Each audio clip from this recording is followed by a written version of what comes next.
Emotions, my emotions. Wakaipa unorwisa, wakaipa unorwa nesu, nenzira zvikuru sei yema emotions kana kuti yema feelings, manzwira atinoita. Munhu ari mukufara, the devil will not quit fighting you, but unouya neimwe nzira mumafaro imomo zvokuti hazvizopera zvakanaka. Vanotaura mazuva ano kuti hazvizopera mushe. A lot of people wakaita wrong decisions simply because they were so happy, they were too excited. Shona inoti kana munhu afarisa ane decisions aanogona kuita. Mamwe anokosta upenyu chaiwo, mamwe anolead mu divorce, mamwe anolead mune mama challenges are too much. So sometimes the devil, even wapinda mukufara wane breakthrough, success yapo, unogona kuuya neside pride, unogona kuuya neside rekumeka wrong decisions in the name of joy. Nerimwe side, even when you are sad, uri mukushungurudzika, mukunetseka, mukurwadziwa, you need the guidance of the Holy Spirit. Unofanirwa kutsvaka mweya mutsvene, the wonderful counselor, agare muupenyu hwako, atore ushe neutongi. Why? Nokuti even munguva yekurwadziwa, munguva yematambudziko, the devil will attack you nekukupa mamwe mafungiro. So my emotions edu ari under attack. Kusvika tagona kusarenda upenyu hwedu kuna mweya mutsvene. Nekuda kwekuti munhu akatsamwa, akarwadziswa, akatsamwiswa, akava mukunetseka, munogona kuberekwa zvirwere mukufunganya. Bible rinoti do not worry. Kureva kuti Bible rinotsiura nhau yekufunganya muupenyu. Kufunga kwakanaka, but kufunganya ndo inonzi worry. So worry inogona kulead to diseases, kuzvirwere. Worry inogona kulead kuti uzomeka ma decisions anogona kutoita zvigona kuzova worse muupenyu. So our emotions are under attack, our feelings are under attack. So chinodiwa is to surrender to the guidance of the Holy Spirit, who is our wonderful counselor. So shoko randiverenge nhasi ndinoda kushandisa two scriptures. Luke chapter 7, Luke 7 from verse 18. John's disciples told him about all these things. Calling two of them, he sent them to the Lord to ask, "Are you the one who was to come, or should we expect someone else?" When they came to Jesus, they said, "John the Baptist sent us to you to ask, 'Are you the one who was to come, or should we expect someone else?'" Right. Then I'll also read from the book of Matthew chapter 14. From verse 6. Matthew chapter 14 from verse 6. On Herod's birthday, the daughter of Herodias danced for them and pleased Herod so much that he promised with an oath to give her whatever she asked. Prompted by her mother, she said, "Give me on a platter the head of John the Baptist." So it's Matthew 14 verse 6 and Luke 7 verse 18. My Josiru Woyo, may the good Lord bless you. Thank you so much for tuning in.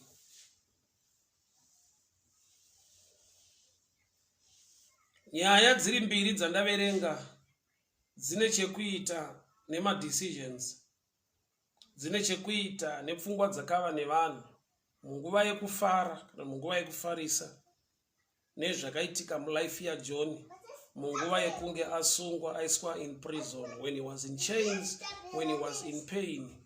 Akatuma vadzidzi vake kundobvunza kuna Jesu kuti, "Are you the one to come, or should we expect another one?" But remember, he is the same John. anoti anoona Jesu achiuya oti, this is the Lamb of God that taketh away sin.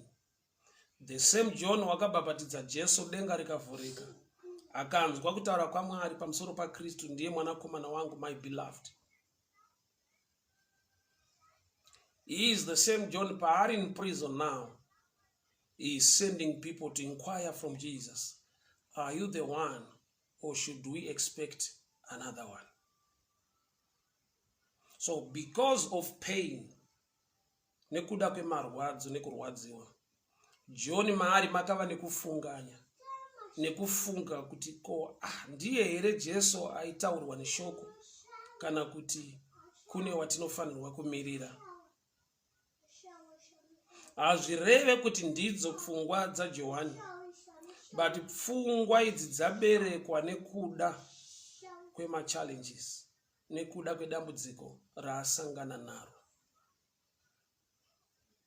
Hama dzangu, mukurwadziwa makaita kuti vamwe vave mumajere nhasi, vakomita murder. Kurwadziwa kwakaita kuti vamwe vasvike pakutova varoi chaivo, kutopefoma witchcraft. Kurwadziwa, pain, inoita kuti munhu ati, inini kana ndingaditira zvakati andirwadzisa, I will seek revenge. In seeking revenge, vakanobata nyangwe nemishonga, vakanobata zvavanga singafanira kubata. Unozwa muupenyu unenge usiri muroi, but ukateerera pain, my emotions ari mauri, you can end up wakutoita witchcraft in the name of revenge, nokuti wakarwadziswa, wakagumburwa. Handisi kuramba, ndinozviziva zvinogumbura zvakawanda, zvinorwadza vanhu zvakawanda. But hepano pane vhangeri ranhasi nenyaya ndinayo, to let the Holy Spirit comfort you, to listen to the voice of the Holy Ghost. Nokuti semunhu ukarwadziswa une zvaunofunga, and the devil will take advantage yekukupa pfungwa dzisidzo because you are in pain. Nokuti kana uri in pain ukafunga revenge, to you can justify kuti aiwa ka ndinganzaro andiitirawo zvakati, inini hangu handisi munhu anoita izvozvo, but I just want to revenge. For example, munhu anobirwa chinhu, onzwa kuti kwakati kuna ninge anoita zvakati, zvinhu zvako zvidzoke, kana kuti kuna ninge anoita zvakati, kupengesa kana kurwadzisa munhu wacho. People can move into such witchcraft simply because they have been wounded. They are in pain. So kufunga kwavo, kufunga revenge, kwaita kuti the devil atore advantage. So pakuzviita munhu anonzwa kuti anozvijustify kuti nokuti akandibira, akatonduraya, akandikuvadza, I need to revenge, I need to do something. Ngaanzwewo pain yacho. To err is human, but to forgive is divine. To err is human, but to forgive is divine. So we need the grace of God. We need the guidance of the Spirit of God. We need the help of the Holy Spirit. Could even a forgiving heart. And forgiveness in a problem one. In a picture a mono. I'll give you this example. Amedza beti. Obati chirega indinwe mshonga kuti beti racho rife. And forgiveness in a picture ye mono amedza beti. Oti chirega indinwe mshonga we mapeti. Rigone kufira mdumbu. Unforgiveness inoita much damage to the one not forgiving. Yet muupenyu, let's be real, amazangu, vanhu vanorwadzisana. Muupenyu mune utsotsi urimo. Mune vanhu vanopretenda sevanhu vari right. Later also discover kuti munhu ndakamuitira zvakanaka, but in return aunza kuchema nekurwadziwa mukati meupenyu nemhuri yangu. And the devil achiona izvozvo, achinzwa mafungiro ako iwayo, anenge atori paside kuti aise dzimwe pfungwa mauri kuti it's time to revenge. And the devil will tell you, kuti iwo hausi munhu akaipa, iwo hausi munhu akashata zvachose. You are a good person, but this time warwadziswawo, so you need to take revenge. So pain pachayo inokusiya wapa nemwe situation yekuti unogona kupedzisira usisanamati nekuda kwekuti wakarwadzisa. To tell you the truth, tine vanhu vabackslider today vasisanamate nhasi nekuda kwekuti pane kurwadziswa kwavakaitwa kwete naMwari but nevanhu vaMwari, nevanhu vari muchechi. Kune vanhu nokuti nzwa ukauya kuchechi zvapachena kuti zvinokurwadza nezvinokufadza unogona kutosangana nazvo kwawaya ikoko, nekuti kuchechi hakusi kudenga. Saka unogona kunyewa muchechi, unogona kugamuchirwa kufarirwa muchechi. Zvikuru sei challenge yondakaiona kumadzimai kuti dzimwe nguva vanhu vanogona kutaura pamusoro pekuti weave yake ane weave yagara the whole month achiuya kuchechi ne1 hairstyle. Ona idress rake, ona women are so much into fashion nemakuwa nekutaura. So uri ikoko unogona kuudzwa mashoko iwayo obva wabackslider. Wabackslider, the devil take advantage kuti hauchanamata, hauchatsvaka Mwari, okupa dzimwe pfungwa. People of God, hear me very well. John the Baptist is the same man who had the grace to baptize Christ, who had the grace to witness an open heaven and hearing the voice of God upon Jesus.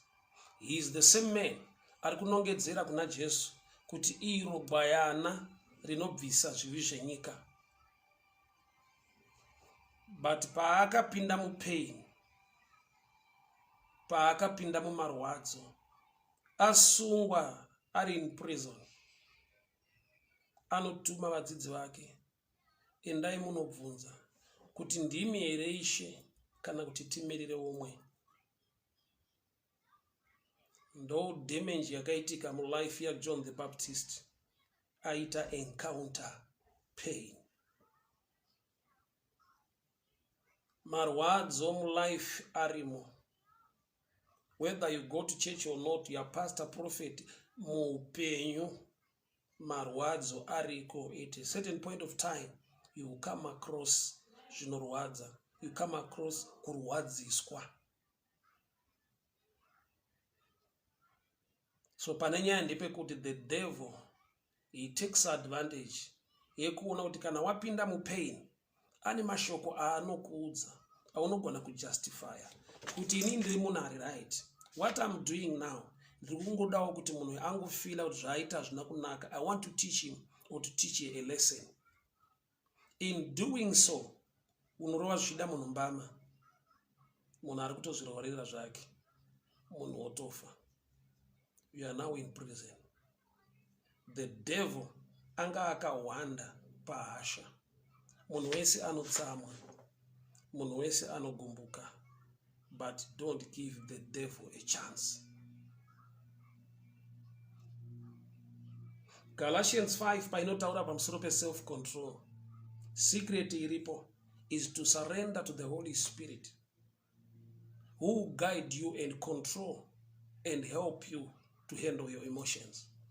Why? Because my emotions ako iticket, visa rinoshandiswa na devil kuwhisper a wrong mindset, to whisper into you a message yekuti at the end unoguma wa munhu aita mhosva, iwe uri munhu anga aitirwa mhosva, but nokuti wazogumbuka pakuhendla munhu akutadzira, iwe unogona kuzotadza kudarika zvaaita. Ndiri kuti kudii mangwanani ano, tiri vanhu vane mafeelings, vane ma-emotions. Tiri musociety ine vanhu vanorwadzisa vanhu, musociety ine vanhu vanogumbura vanhu, vanotsotsa vanhu, vanhu vanopretenda sevanhu vakanaka. At the end wozoona kuti you have been doing good for somebody, but in return you are wounded. Payback yacho, it will be disastrous. But hear this message. Nyaya ndeyekuti mweya mutsvene ndimi wonderful counselor. Kristu Jesu, guide me, help me. Munguva yekufara, munguva yekutsamwa, yekurwadziswa, mweya mutsvene ndibatsirei. That's why munhu akaita a quick decision, whether in pain o mumafaro anogona kuguma muchallenge yakakura. Munhu akakasika kungoita a decision nokuti ari kufara kana kuti akatsamwa, kazhinji anowanzaita a decision yango influencwa nema emotions iwayo nesituation iyoyo. At the end the devil will be behind ma decisions iwayo over aachieve a goal yaari kuda muupenyu wako. Tine vanhu izvezvi vasisataure nevamwe vanhu. Tine vanhu izvezvi vakarwadziswa muupenyu, vakatora action yavakatora, at the end vakava ivo vatoo ku wrong side. Unotadzirwa, yes, but watadzirwa unogona kugumisira uriwo wazotadza kudarika akutadzira nekuda kwekuti uri kuti I want to teach him or teach a lesson, kana kuti haiwa ndinofanira kurevenge, hanyatsoona zvinorwadza sei. Muupenyu haushayiwe vanhu vanokurwadzisa. Muupenyu haushayiwe vanhu vanokumoka. Muupenyu haushayiwe vanhu vanoita zvinogumbura. Even wakavaitira zvakanaka, even vari vemhuri yekwako, even vari vemuchechi kwaunoenda. Ndamutaura ndikati kuchechi hakusi kudenga. So usatarisire kunge uchasangana nengirozi kana uri mukereke. Unosangana nevanhu, vamwe vari kukura, vamwe vari kuramba kukura varimo, vamwe vakura havo varimo. So John the Baptist, pain yekuva in prison, unotuma vanhu kuti endai munomubvunza kuti ndiwe here, kuti izvezvi akuunza confusion to the body of Christ. Why? Nokuti Jesu paakauya iye ndiye akaratidza vanhu kuti iro gwayana rinobvisa zvivi zvenyika. But the same man ambopointa vanhu to Jesus. He is sending people to ask him if you are the one. Kureva kuti wagadzira nzira zvakanaka, but akudamage road yaagadzira. I'll give you an example. A bulldozer, kana chatinoti chikatapila, a bulldozer chinogadzira road, chinopwanya miti nekudidi panoitwa road construction. Panouya a bulldozer rinopaza miti, kugobora miti nekudii, nekulevhura road nekudii. Chinhu ichocho chikapedza kugadzira road kana yatotadi yaitwa zvakanaka, hachitenderwe kufamba ipapo chisina kutakurwa netruck kana negonyeti. Chaita kuti pave neroad iri normal inofambika zvakanaka, kana road yanaka chinotakurwa nerori. Rori iroro rotonzi abnormal load. Kuda kuti the abnormal ndo yacreata the normal, but kana normal yaapo, the abnormal must respect the normal ya on the ground. Same as John. John ndiye the forerunner of Jesus. Iye anoti I'm preparing the way for the Lord. Jesu wacho aapa nzvimbo is now damaging the way yaakaprepare. Ndiye ari kuratidza vanhu kuti iyi ndiye Jesu, ndiye gwayana rinobvisa zvivi zvenyika. As a bulldozer, the one making the way. But kana way yaapo, Jesu aapa nzvimbo, he is now damaging the way. Guidance yamweya mutsvene tinoida. Why? Because our emotions, our feelings are under attack. The devil is taking advantage yemafungiro edu kana tarwadziswa, mafungiro edu kana tiri mafaro. So John was in pain. Sembavha dzaiva naJesu pamuchinjikwa, rimwe rembavha rakatadza kucontrola pain, rikatanga kutaura zviri negative against Jesus. Varovererwa pamwe chete naKristu, but iye anonzwa kuti I must speak even zviri bad to Jesus. Asi mumwe akataura zvakanaka. Akataura zvakanaka akati ishe kana makuya mumambo wenyu mundirangarire, akapiwa assurance yeheaven yeparadise. But the other one haana kumanage pain yake zvakanaka, waitaura zviri negative. Unoziva here kuti situation yawapindana nayo kuna akapindana nayo akaibuda mune zvakanaka under the guidance of the Holy Spirit. But pane pekutiwo wakapinda musituation iyoyo ukanzwa kurwadziwa kwakanyanya. I know mukutaura kwedu kuri common, kuri normal, tinoti aiwa this one uyu ari short tempered, uyu musamudaro ari short tempered, and that will give the devil a license yekuti agone kurwisa munhu nekuda kwekuti akazvitambira kuti ndine short temper. Mukuva short tempered ndo munoita kuti wakaipa akasike kukupa madecisions ari negative, ane consequences ari dangerous. Kune vanhu vakadivorsa kwete nekuti nyaya yavakarambirana inyaya iri worthy for divorce, but iri nhau yekuti nyaya yacho havana kuitsanangura zvakanaka. Mumwe akataura ari muhasha, mumwe akataura ari muhasha, mumwe akapedzera kuti nichisiyana neni handina basa newe ndakuenda kudidi paka unozwa kana vanhu vagumburana. Munhu wakazofunga maybe after a month abva pane mumwe wake, but mumwe the devil ndokubva amupa pfungwa yekuti move on with somebody, kuti uya achidzoka nyaya ayaanalyze kuti takaita a quick decision because of pain. The devil acauses that damage ndokubva aunza munhu in time of pain. Do you know kuti kune vanhu vanoti vakauya muupenyu hwako uri mukurwadziwa vanouya as if ndiwo ana munyaradzi.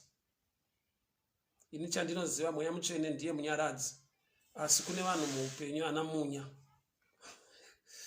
Sometimes I laugh at these examples. Kune vanhu vanouya muupenyu ana munyaradzi, but haana kuuya kuzonyaradza munhu, ari kutora advantage yekuti munhu ari mupain. Pain inoita kuti the devil akutumire vanhu vaunofungidzira kuti vari right. Kunouya ana munyaradzi, but ana munyaradzi ivavo havasi ana munyaradzi. They are there on a mission. The devil ari kuziva a scenario yamacreator. So when in pain, watch out for people who come to you. Some they will come to cause more damage, or some they will come. For example, mukadzi nemurume vanetsana vatukana nekudii mumwe agumbuka aenda kwavo. For after a month uyo ndokubva asangana namunyaradzi wake.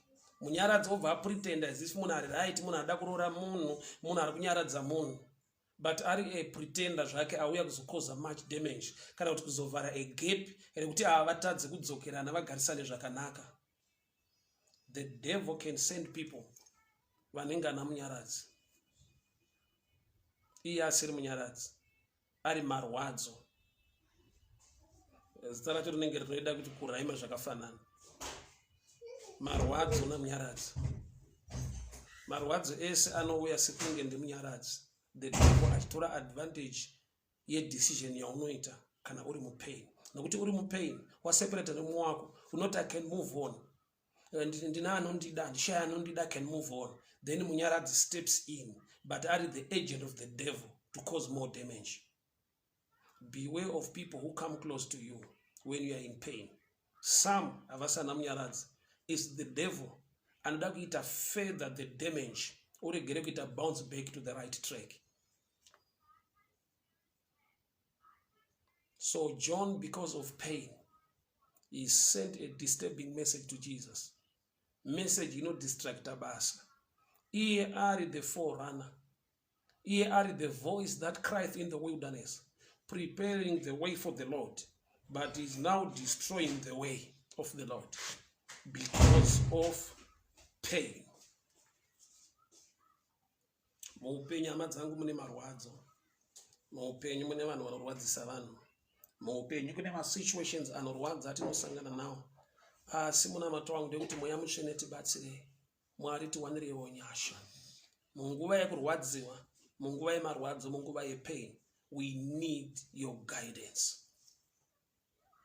So pain pachayo iri real inosangwanikwa nayo muupenyu. Asi iti mweya mutsvene ndibatsirei not to quickly jump into conclusion, into making decisions in pain.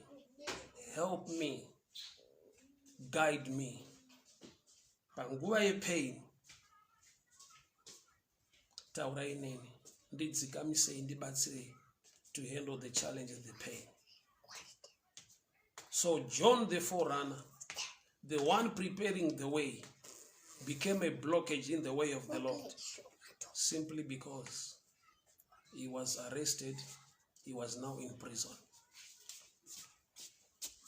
Hama dzangu muupenyu marwadzo ariko. Hello, good morning. Hello, good morning. How are you, viewers? How are you, viewers? God bless you. Alright, those shades are gonna tap pins. God bless you. Right, good. Score me. Yeah, knows we are foot. Sorry for distraction, this guy. So ndrukuti pain life augone kuinzvenga inosanganikwa nayo. But handling pain, it needs the guidance of the Holy Spirit, who is the wonderful comforter and who is also the wisdom of God. He will give you a guideline and help you how to handle pain, how to react to pain. Tine vanhu vakatadzirwa, but nokuti varwadziswa kudaro vakazopedzisira vakutozotadzawo kudarika munhu avatadzira zvichida, avatadzira by mistake. But iye nokuti arwadziswa anopedzisira akuita decisions are dangerous kana kuti are too much.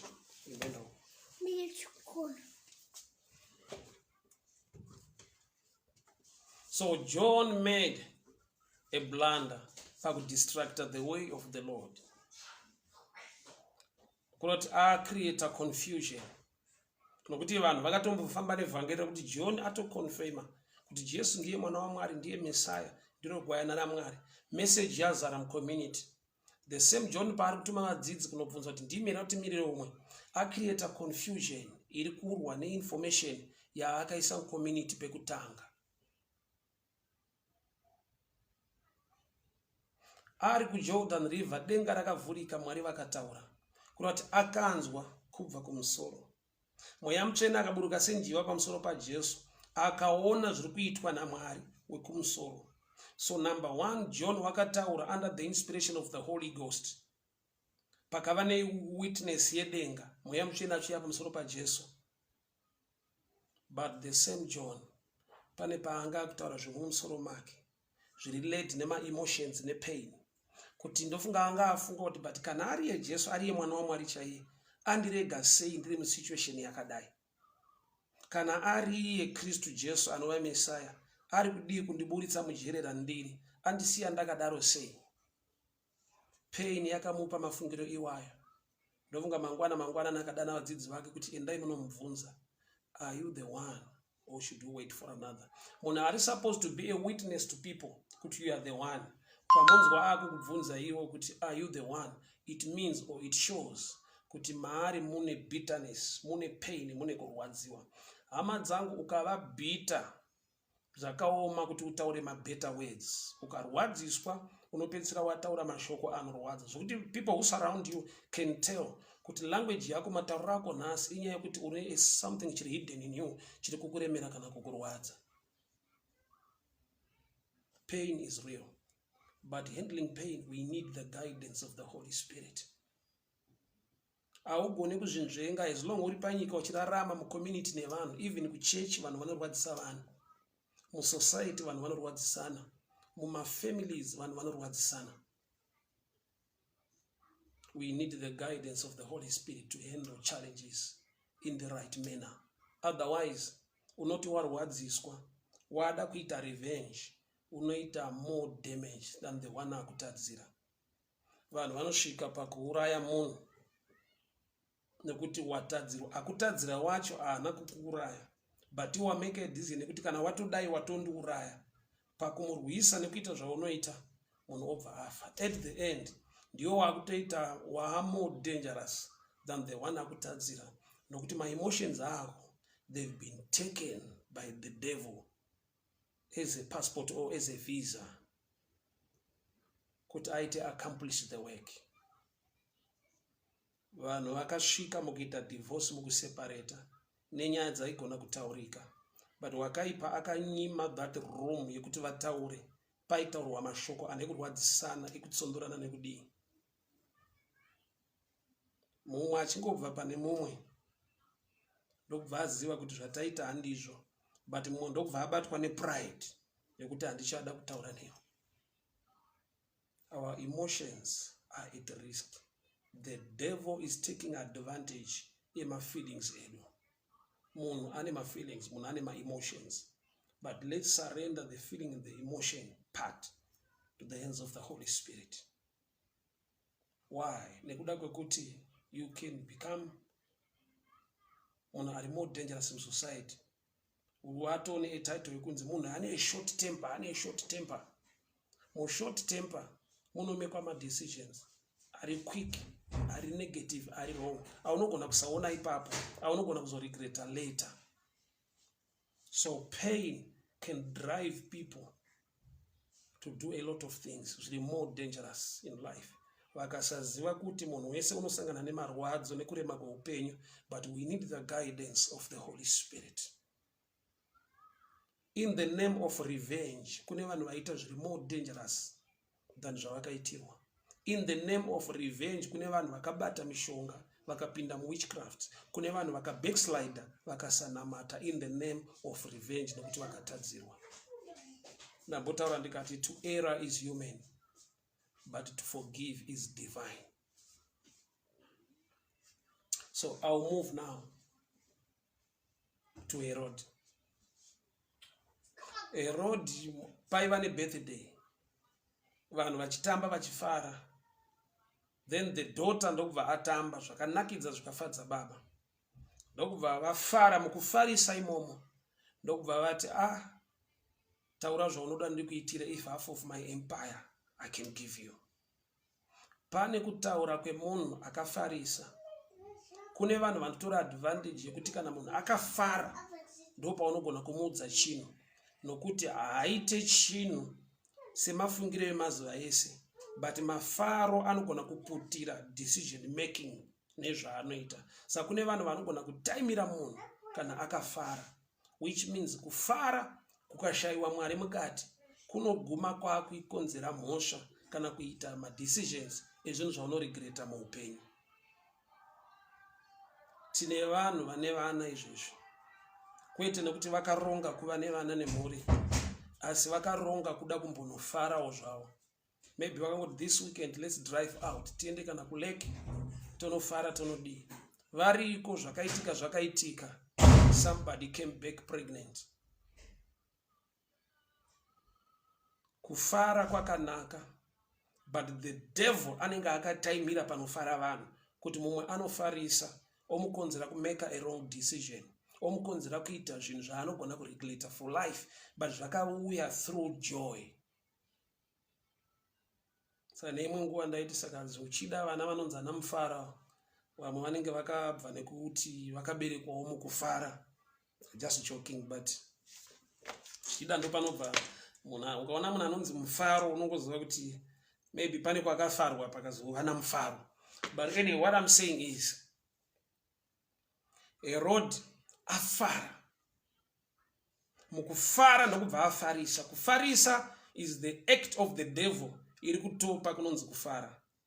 Kufara kwakanaka. The joy of the Lord is my strength. So kune joy ine chekuita naMwari.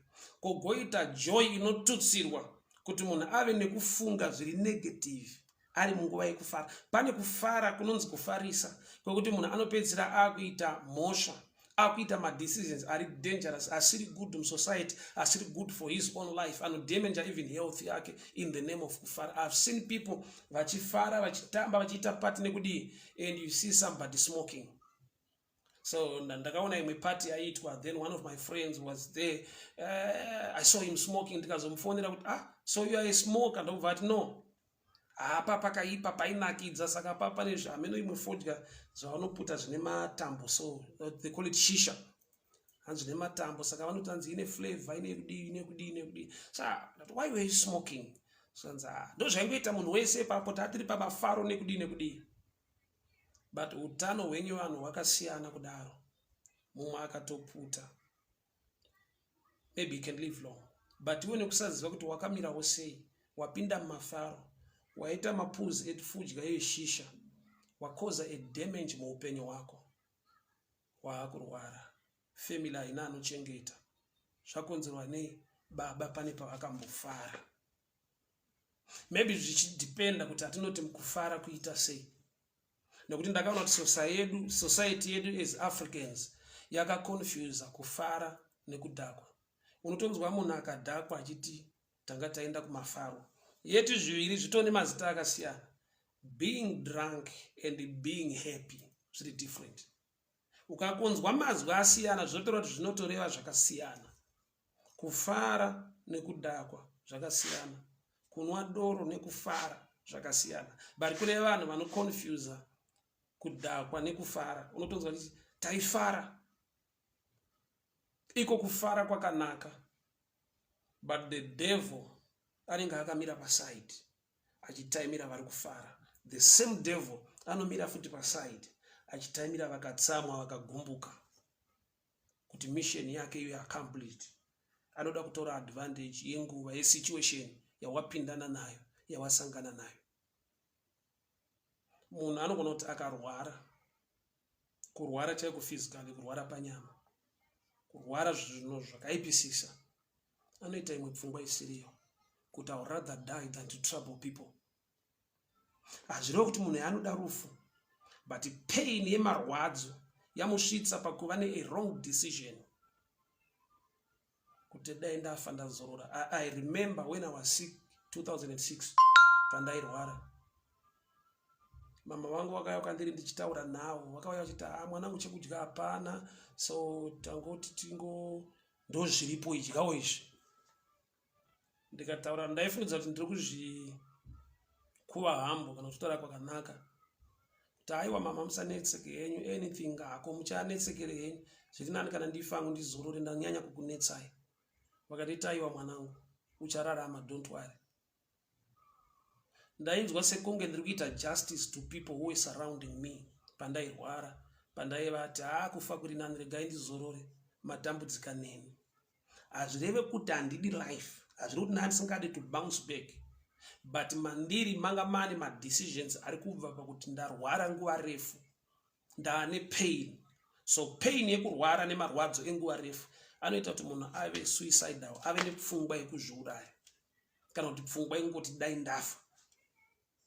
Munoziva kuti kune vanhu vakakomita suicide nenyaya dzekuti ukanzwa unorova maoko so kana kuzunza musoro kuti ane shuwa. Ndo nyaya yekuti munhu angazviurayira. Tine nyaya kunoka yanga iri pasocial media, yanga iri manewspaper as well, yemukomana akazviuraya arambwa nemusikana wake. And people were saying hazviite nokuti mukomana vanga vasina kurorana, anogona kuzowana mumwe, nyika yakawanda vanhu, sei yaita decision iyoyo. Our emotions are at risk. The devil is just waiting for a slight moment yaunonyanya kugumbuka okuudza zvimwe zvekuita zvinokoza more damage. The devil akatomirira musi wauchafara kana kufarisa, uchameka a decision or a promise yausingazogona kurevesa, ine consequences nema challenges anotaka upenyu hwako. So Herod wakatichicha unoda ndokuitira musikana nekubva akumbira musoro waJohani. Just look kuti musikana uyu apiwa an offer, musoro waJohani anoudi. That's the picture of the devil. The devil anongomirira kuti aite attack kana pane munhu afarisa. Can you associate birthday and the death of John? I birthday riri kufarirwa munhu, pa birthday wotonzwa kuti dai pafa mumwe munhu. Kune vanhu vafa, kune vaurayiwa, kune vasangana nerufu nekuda kwekufara. The devil anongoita strike paanongoona a chance kuti vafana vari kufara, vari kunakidzwa, vazonwa doro, vari kudrive kuenda kumba, and you kill them. Tine vanhu vakafa vachibva kumafaro. Kune madecisions anoitwa nevanhu, kwete nekuti ndo zvavafunga ndo zvavada, but ndo pfungwa yapinda mavari, ndo pfungwa yawakaipa yaita strike pamusoro peupenyu hwavo. munguva yavanga vari mukufara kana kuti munguva yavanga vari mukurwadziswa.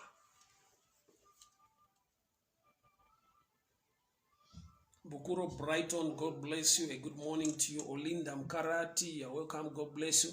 Mai Mukwena Muguti, a blessed Sunday to you. God bless you. Lenama Simba, may the good Lord bless you. Sister Bridget Takawira, may the good Lord bless you. Linda Chishoti, Famanex, Zwisisai Bridget Chiremba, may the good Lord bless you. God bless you. God bless you. Livingstone Safakanya, may the good Lord bless you. Mwari vakitirenya shama dzangu, mwari vakuchengete, mwari vakugonese munamato wangu on this Sunday. Pray and kuti Lord guide us even in the time of challenges and pain. Mweya muchene ndime munyaradzi. Musatirega tichimeka ma quick decisions nekuda kwema situations atapindana nawo. Munguva yekufara, munguva yekutsamwa, rambai muri Mwari, muri mweya muchene, anova munyaradzi, anotipa mafungiro, anotipa the wisdom and the mind of God. Father, we thank you for your word. Thank you for your guidance, blessing and favor.